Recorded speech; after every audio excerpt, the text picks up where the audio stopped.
I was 17 when my name stopped belonging to me. It was January, the kind of cold that makes the street lamps look like distant moons, and my father told me to pack my bag quickly because the neighbors might see. My mother stood by the window with her hands around a mug that had gone cold long before I did. They weren't yelling. It would have been easier if they had yelled. This was worse. The quiet of good china and judgment. The soft sigh of the house I grew up in turning its face away.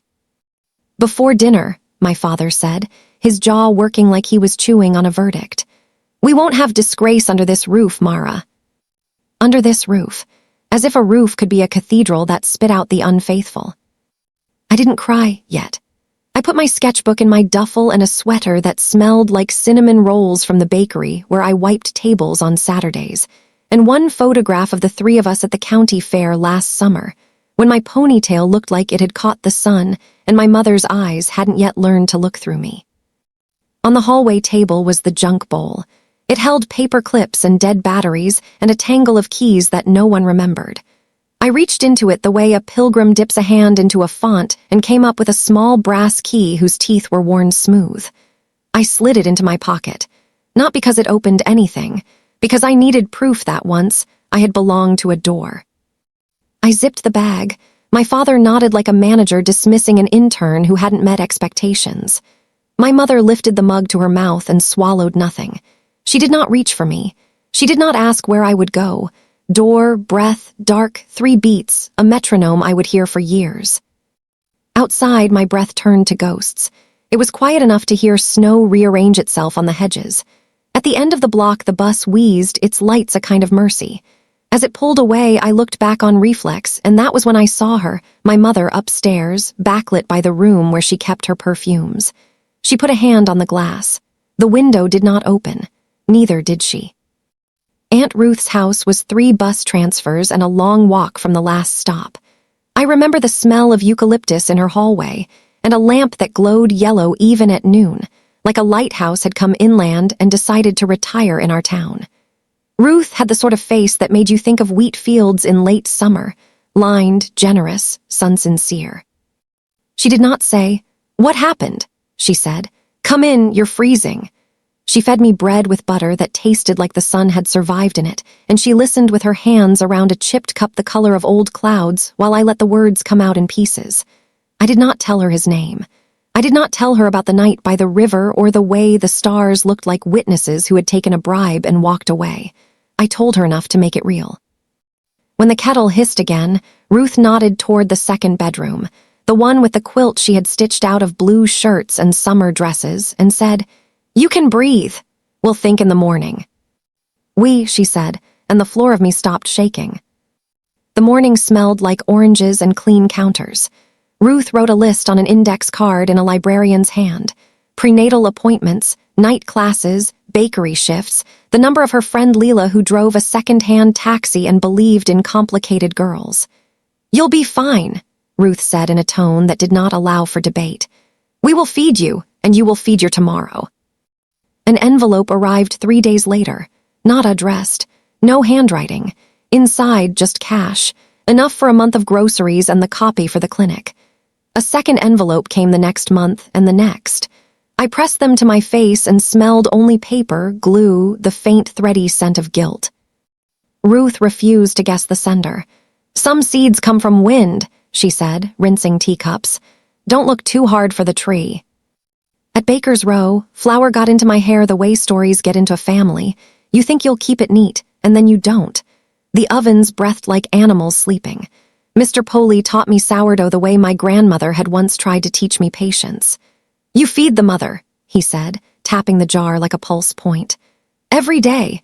You keep her warm and she will make a life where there was only flour and salt."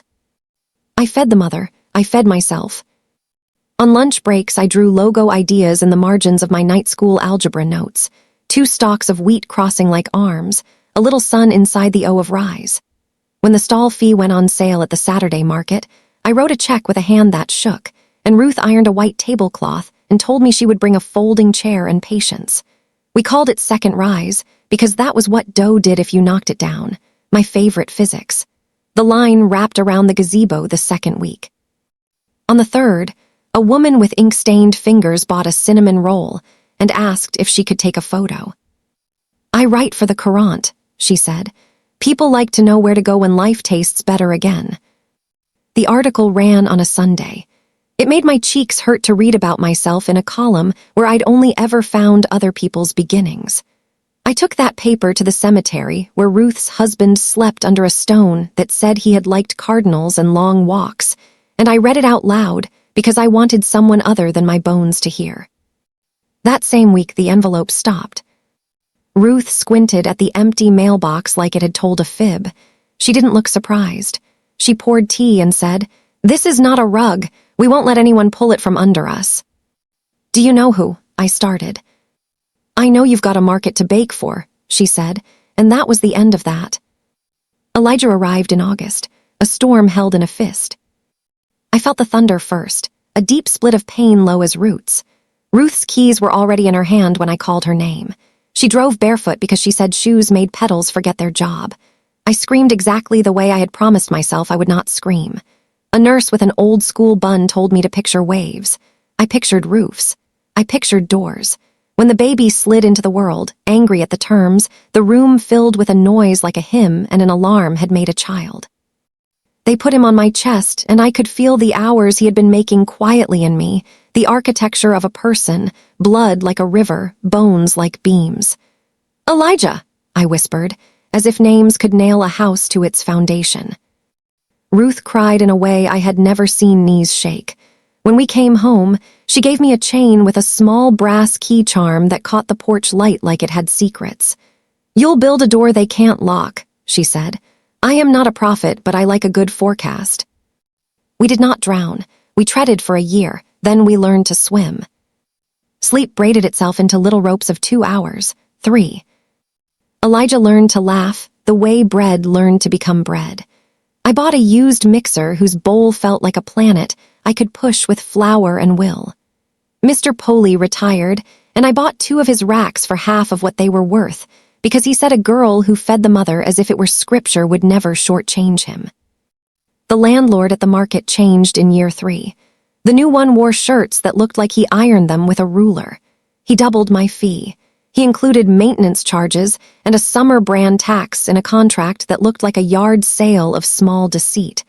I took it to the bank because that was where I kept the names of people who understood math. That was how I met Dev. He was the kind of man who looked at contracts the way botanists look at leaves, seeing where the water had gone wrong. He wore a tie with a pattern so subtle it felt like a secret handshake. He told me which lines were traps. He taught me what force majeure meant. When he laughed, which was rare, it sounded like he'd convinced a staircase to consider being a ramp. He also told me something I did not want to know, that the envelopes had almost definitely been my mother's, funneled through a friend until the day my father found out and turned off the water. "How do you know?" I asked. "I don't," he said. "I know math, and sometimes math points to people." The truth did not make me grateful. It made me furious in a new shape, like a window that had finally chosen a view, and someone kept closing the curtain. Ruth got sick in winter.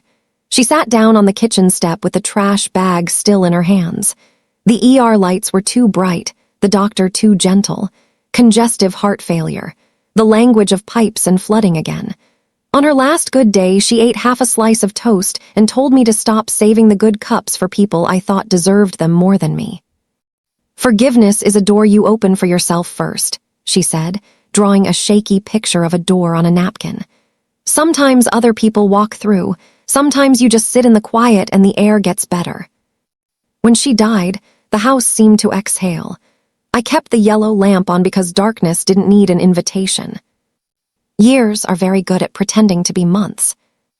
Elijah became the sort of boy who did math on napkins and built bridges out of popsicle sticks with load-bearing points precise enough to shame small towns.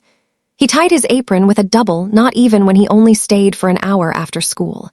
We spoke in a shared language made of oven timers and the sound of keys in locks. I kept the letter in the flour tin until the day it made more noise than I did. On that day, I didn't open it. I put it back, and that was a kind of opening too. Second Rise got a second location right on the bus line, so night shift nurses could take home a loaf that remembered warmth. Women lined up with strollers and told me about algebra and men who loved hard and jobs that didn't. I kept a cork board by the register where people could leave phone numbers if they had extra cribs or needed help reading a lease or wanted someone to walk with them to a courthouse. We called it keys, and when someone moved into a place that felt like more than a stopgap, they pinned an old key to the board with a note. This one doesn't own me anymore. In the 9th year, Elijah got a scholarship to study architecture in the city. He came home on Sundays. He kissed the top of my head and called me captain.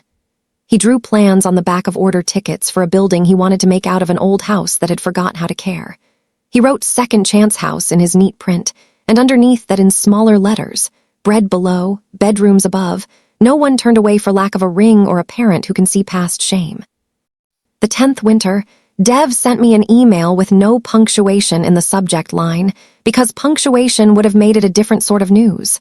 Auction alert, Ellison Street property, delinquent. I clicked. There on the county page like a dare was the address I had written on school forms until the day my handwriting had to learn a new roof. The pictures were grayscale and mean. The hedges were a wilderness. The front steps sank like a sigh. The note said renovation incomplete, which was bureaucratic for we forgot what maintenance is. The auction was in 10 days. "What are you going to do?" Elijah asked, his thumb tapping the edge of the phone the way it did when he was translating fear into rhythm. "I'm going to buy the house that threw me out," I said, and my voice was so calm I wondered for a second whether I had skipped ahead to a future that had already learned how to speak. Bidding is a strange sort of prayer. The room smelled like old carpet and optimism in winter coats. I dressed like the word competent. Dev sat behind me like an eraser, ready to correct forms life had filled in wrong. The number climbed and then stopped climbing because the roof needed a sermon and the bones were fine but the skin would cost. My hand did not shake when I raised it for the last time.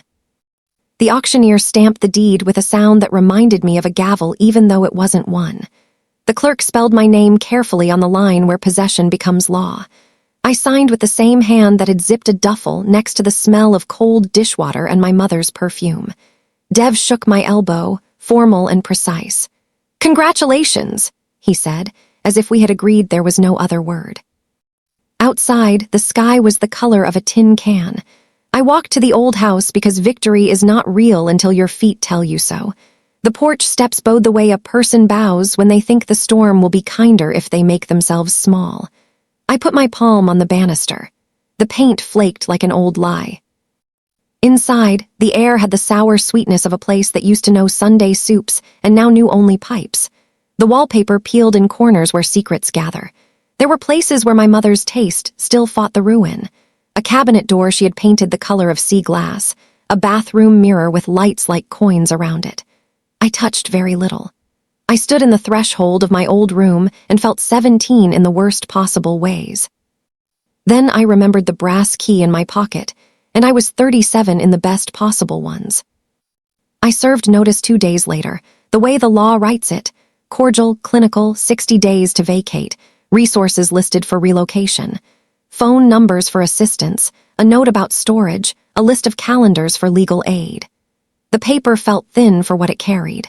I put it in an envelope addressed to the rented unit where they had been living while they attempted renovations that outgrew their hands. My father was not at the door when I delivered it. My mother was. I recognized her first by the way she steadied the door with her hip like a woman who has carried too much of a house for too long. Her hair was smaller than memory. Her eyes bigger. She took the envelope and looked at me like a person looks at the ocean in November, aware something could happen they were not yet built for. She did not say my name.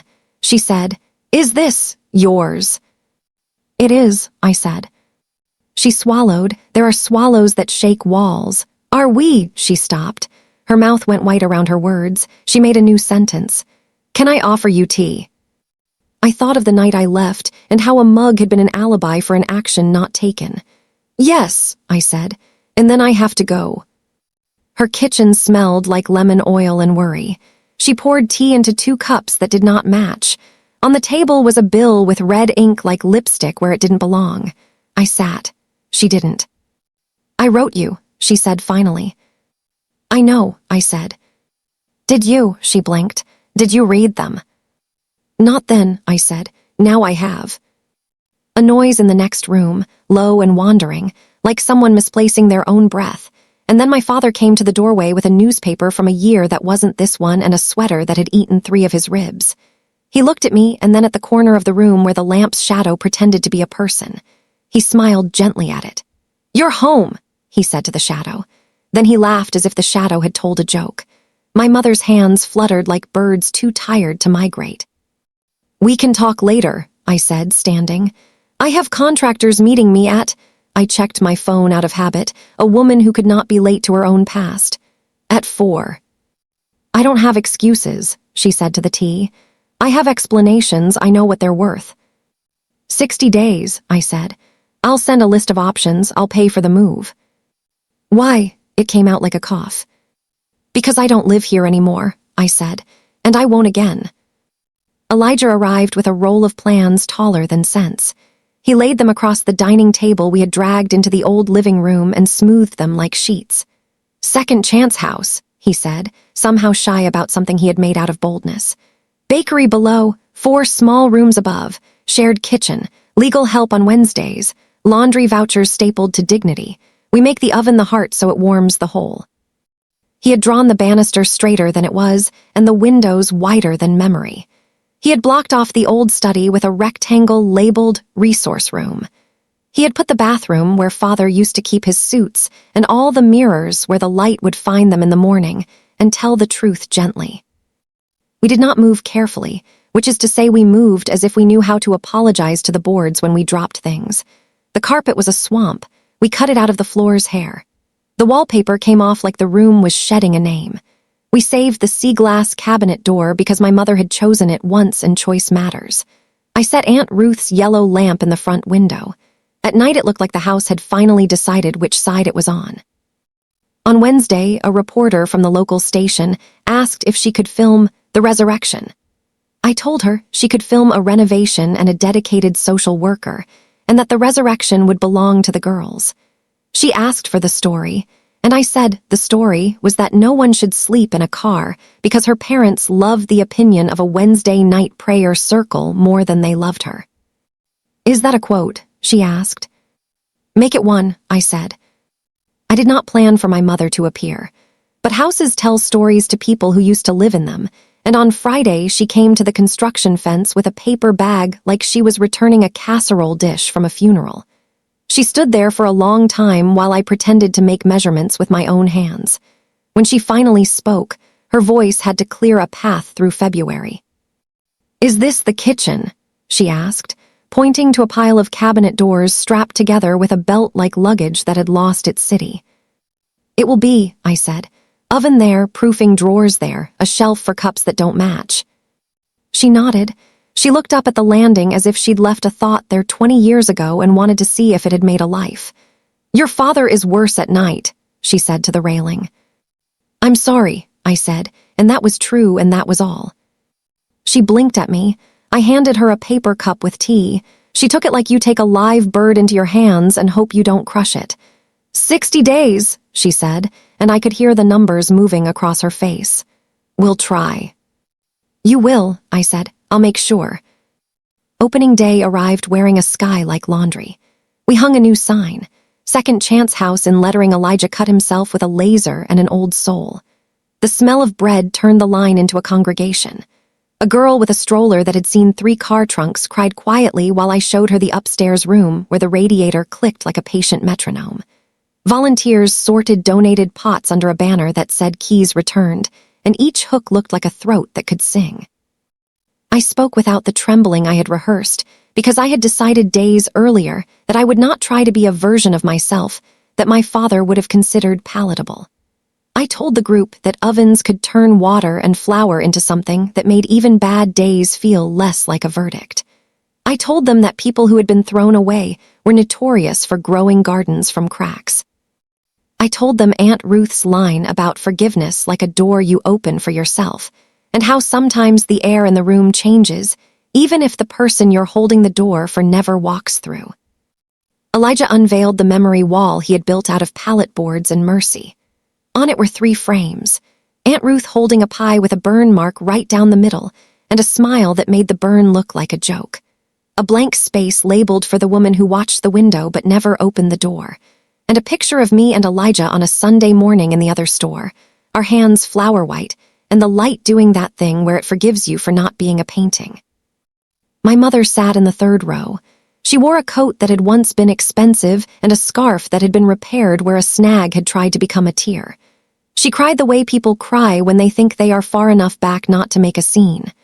My father sat beside her, gentle and confused, looking at the windows like he recognized the light, but not where it belonged. After the ribbon, after the first loaves went to people whose hands shook and then steadied as warm crust met palm, after the reporter asked for one more shot of the oven with steam like a benediction, I stepped down and walked to my mother. I handed her an envelope.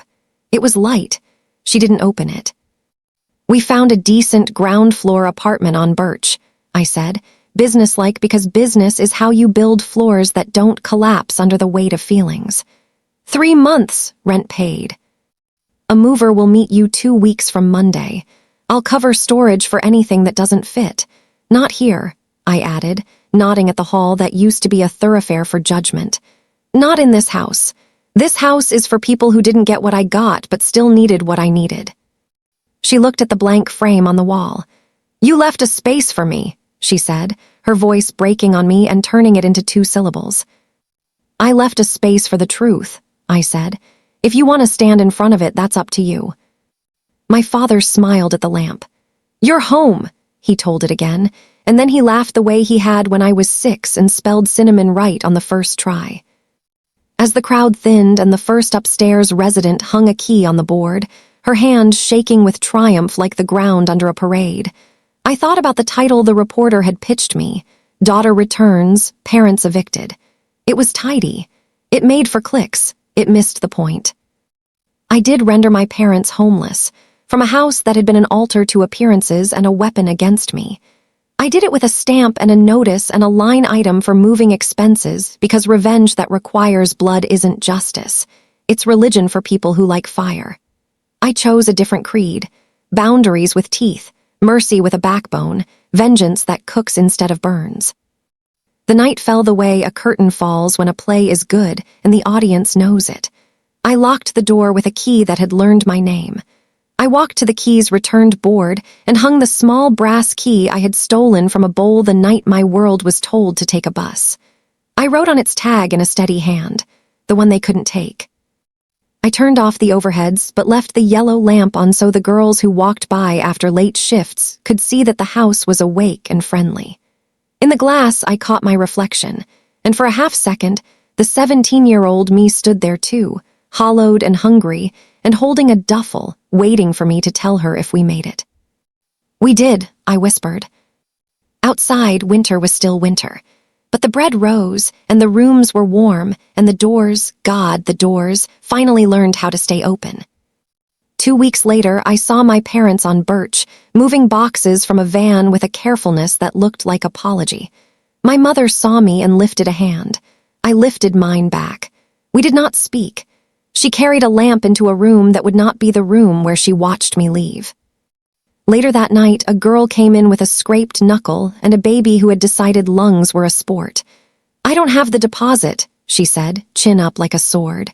"But I can work, and I'll pay you back. I don't want pity, I want a room."